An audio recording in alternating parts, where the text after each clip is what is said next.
जय श्री श्याम, राधे राधे। श्री दुर्गा सप्तशती का पाठ हिंदी में करेंगे। आज हम देवी कवच पढ़ेंगे। मार्कंडेय ऋषि जी ने ब्रह्मा जी से कहा, हे पितामह, इस सृष्टि में परम गोपनीय सभी प्रकार के मनुष्यों का रक्षक और जो अब तक अज्ञात हो ऐसा कोई साधन मुझे बतलाने की कृपा करें। ब्रह्मा जी ने कहा, संपूर्ण प्राणियों का हितकारी पवित्र एवं परम गोपनीय उपाय तो केवल एक देवी का कवच ही है। मुनिवर, उसे आप श्रवण करें। देवी की 9 मूर्तियां हैं जिन्हें 9 दुर्गा के नाम से जाना जाता है। उन शक्तियों के नाम मैं अलग अलग बतलाता हूँ, जो इस प्रकार है। पहला नाम शैलपुत्री, दूसरा ब्रह्मचारिणी, तीसरा चंद्रघंटा, चौथा कुष्मांडा, पांचवा स्कंद माता, छठा कात्यायनी, सातवां कालरात्रि, आठवां महागौरी तथा 9वीं सिद्धिदात्री है।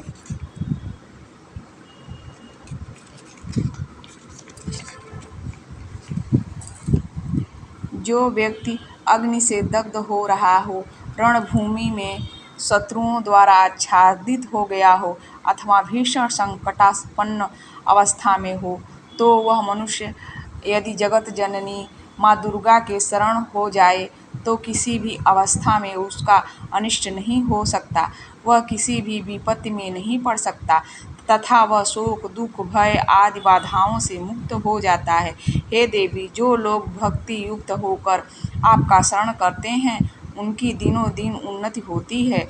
हे देवी, अपने आराधक की तुम निश्चय ही रक्षा करती हो। चामुंडा देवी का वाहन प्रेत, वाराही का महिष, इंद्री का ऐरावत नामक हाथी और वैष्णवी का गरुड़ है। महेश्वरी बैल तथा कौमारी मोर पर सवार हैं। विष्णु पत्नी महालक्ष्मी हाथ में कमल लिए कमलासन पर विराजित हैं। श्वेतावर्णा ईश्वरी बैल पर तथा ब्रह्मचारिणी सरस्वती समस्त अलंकारों से विभूषित होकर हंस पर आरूढ़ है। समस्त देवियां अनेक अलंकारों एवं रत्नों से सुसज्जित होकर योग शक्तियों से पूर्ण हैं। इनके अतिरिक्त और भी अनेक देवियां हैं जो दानवों के दलन तथा संतों की सहायता के लिए क्रोधाकृत से रथ में सवार रहती हैं। उन देवियों के कर कमलों में शंख, चक्र, गदा, शक्ति, हल, मूसल, खेटक, तोमर, परशु, पाश, भाला, त्रिशूल, उत्तम प्रकार का सिंह, धनुष आदि शस्त्र सुशोभित रहते हैं। उनके शस्त्र धारण का उद्देश्य देवताओं की सुरक्षा, दैत्यों का विनाश एवं भक्तों को अभय प्रदान करना है। महाभयनाशिनी महारौद्र, तुम्हें प्रणाम है। शत्रुओं को भयभीत करने वाली हे देवी, तुम मेरी रक्षा करें। प्रखर तेज के कारण मैं तुम्हारी ओर दृष्टिपात भी नहीं कर सकता। इंद्री शक्ति पूर्ण पूर्व दिशा में मेरी रक्षा करें और आग्नेयी शक्ति आग्नेय कोण में रक्षा करें। वाराही देवी दक्षिण दिशा में, खंडधारिणी नैऋत्य कोण में, वारुणी शक्ति पश्चिम में तथा मृगवाहिनी शक्ति वायव्य कोण में मेरी रक्षा करें। कौमारी शक्ति उत्तर में, शूलधारिणी शक्ति ईशान कोण में, ब्रह्माणी ऊपर तथा वैष्णवी शक्ति नीचे हमारी रक्षा करें। इस प्रकार शवारूढ़ चामुंडा देवी 10 दिशाओं में मेरी रक्षा करें। आगे जया और पीछे विजया रक्षा करें। वाम पाश में आजिता नाम की शक्ति, दाहिनी ओर अपराजिता, शिखा में उद्योतिनी तथा मस्तक में उमा शक्ति मेरी रक्षा करें। ललाट में मालाधरी, दोनों भावों में यशस्विनी, भ्रू मध्य में त्रिनेत्रा तथा नासिका में यम घंटा शक्ति मेरी रक्षा करें। दोनों नेत्रों के बीच में शंखिनी, दोनों कानों के मध्य में द्वारवासिनी, कपोलों में कालिका तथा कर्ण के मूल भाग में शांकरी शक्ति मेरी रक्षा करें। नासिका में सुगंधा, ऊपरी ओष्ठ में चर्चिका, अधर ओष्ठ में अमृतकला और जीभ की रक्षा सरस्वती करें। मेरे दांतों की रक्षा कौमारी, कंठ का मध्य भाग में चंडिका, गले की चित्र घंटा तथा तालु भाग की रक्षा महामाया करें। कामाक्षी ठुड्डी की, सर्वमंगला वाणी की, भद्रकाली ग्रीवा की तथा धनुर्धरी शक्ति मेरी मेरुदंड की रक्षा करें। कंठ के बाहर नीलग्रीव और कंठ की नली में नलकुबरी दे दोनों कंधों की खंडगिनी एवं वज्र धारणी शक्ति मेरी दोनों भुजाओं की रक्षा करें। दोनों हाथों की दंडनी, अंगुलियों की अंबिका, नखों की शूलेश्वरी और कुक्षी भाग की कुलेश्वरी रक्षा करें। महादेवी स्तनों की तथा मेरे मन की रक्षा शोक विनाशिनी शक्ति करें। ललिता देवी हृदय की एवं शूलधारणी शक्ति मेरे उदर की रक्षा करें। नाभि में कामिनी एवं गुप्तांग में गुहेश्वरी मेरी रक्षा करें। कामिका तथा पूतना लिंग की और महिषवाहिनी गुदा की रक्षा करें। भगवती कटि प्रदेश में तथा विंध्यवासिनी घुटनों की रक्षा करें।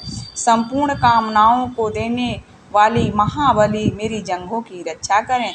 दोनों पैरों की ठुड्डी की नरसिंही, दोनों पैरों के पिछले भाग की तेजसी देवी, पैर की अंगुलियों की श्रीदेवी तथा तलुओं की रक्षा तलवासिनी करें। दृष्टा कराली नखों की उर्वकेशनी देवी केशों की, कौवेरी रोमावली के छिद्रों में तथा वागीश्वरी मेरी त्वचा की रक्षा करें। पार्वती देवी रक्त, मज्जा, चर्बी, मांस, हड्डी और मैदे की रक्षा करें। कालरात्रि आंतों की, भुक्टेश्वरी पित्त की, पद्मावती पदकेश की, चूड़ामणि कफ की, ज्वाला नखराशि में उत्पन्न तेज की तथा अमेघ शक्ति संधि स्थलों की रक्षा करें। ब्रह्माणी शुक्र की, छत्रेश्वरी छाया की, धर्मधारिणी शक्ति हमारे अहंकार, मन एवं बुद्धि की रक्षा करें। वज्रहस्ता प्राण, अपान, व्यान, उदान और समान वायु की तथा कल्याण शोभना शक्ति हमारे प्राण की रक्षा करें।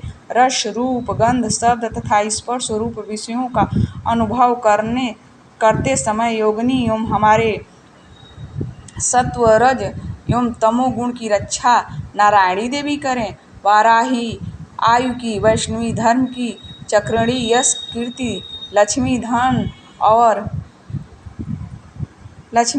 और विद्या की रक्षा करें। हे इंद्राणी, तुम मेरे कुल की एवं चंडिके तुम हमारे पशुओं की रक्षण करो। महालक्ष्मी पुत्रों की तथा भैरवी हमारे भार्या की रक्षा करें। सुपथा देवी पथ की, क्षेमकरी मार्ग की, महालक्ष्मी राज दरबार की एवं सर्वव्यापिनी विजया देवी भय से मेरी रक्षा करें। हे देवी, इस कवच में जिस शरीर स्थान की रक्षा की बात नहीं कही गई, उन सभी स्थानों की पाप विनाशिनी जयंती देवी रक्षा करें। कल्याण का इच्छुक व्यक्ति इस कवच का पाठ किए बिना कभी भी गमन न करें। इस कवच का पाठ करने वाला व्यक्ति जिन जिन स्थानों पर जाता है, उसे उन सभी स्थानों पर धन की प्राप्ति, समस्त कामनाओं की उपलब्धि एवं विजय की प्राप्ति होती है। वह मनुष्य जिस वस्तु की इच्छा करता है, वह वस्तु उसे निश्चय ही मिलती है। इस दुर्गा कवच का पाठ करने वाला इस भूमि पर अतुल ऐश्वर्य प्राप्त करता है तथा उसे किसी से भय प्राप्त नहीं होता है और वह युद्ध में विजेता होता है। उस व्यक्ति की पूजा त्रैलोक्य में होती है। यह कवच देवताओं के लिए भी दुर्लभ है। इस देवी कवच का जो लोग श्रद्धा पूर्वक त्रिकाल पाठ करते हैं, उन्हें देवी कला प्राप्त होती है तथा वे त्रैलोक्य में किसी से परास्त नहीं होते हैं। वह प्राणी शतायु होता है तथा उसकी कभी अकाल मृत्यु नहीं होती है। उसके लूता एक प्रकार का रोग जो सिर में खाज के रूप में होता है। विस्फोटक, चेतक आदि समग्र रोग नष्ट हो जाते हैं। उसे स्थावर विष तथा जंगम विष आदि का दंश प्रभाव नहीं होता है। किसी प्रकार के तांत्रिक कर्म उसे व्याप्त नहीं होते हैं। मंत्र, यंत्र, पृथ्वी एवं आकाश में गमन करने वाले ग्राम देवता आदि जलोत्पन्न उपदेशित समस्त देवताओं सप्तादि समस्त कुल देवता कंठमाला गले का विशिष्ट रोग, डाकिनी शाकिनी एवं अनंतरिक्षचारी भूत पिशाच यक्ष गंधर्व राक्षस ब्रह्म राक्षस बेताल कुष्मांड तथा भीषण भैरवादि समस्त अनिष्टकारक जीव इस कवच के पाठ करने वाले व्यक्ति को देखते ही स्वयं नष्ट हो जाते हैं। इस कवच के पाठकर्ता को राज सम्मान प्राप्त होता है तथा वह प्राणी अपनी कीर्ति से इस भूतल को मंडित करता है। इस कवच पाठ के अनंतर जो सप्तशती का पाठ करता है वह इस धरती पर तब तक बना रहता है जब तक पहाड़ वन और कानन युक्त यह पृथ्वी स्थित रहती है। इस कवच का नित्य प्रति पाठ करने वाला व्यक्ति देह त्याग के पश्चात महामाया की कृपा से परम पद का अधिकारी होता है। वह शिव सामीप्य को प्राप्त करता है, आनंद पूर्वक निवास करता है।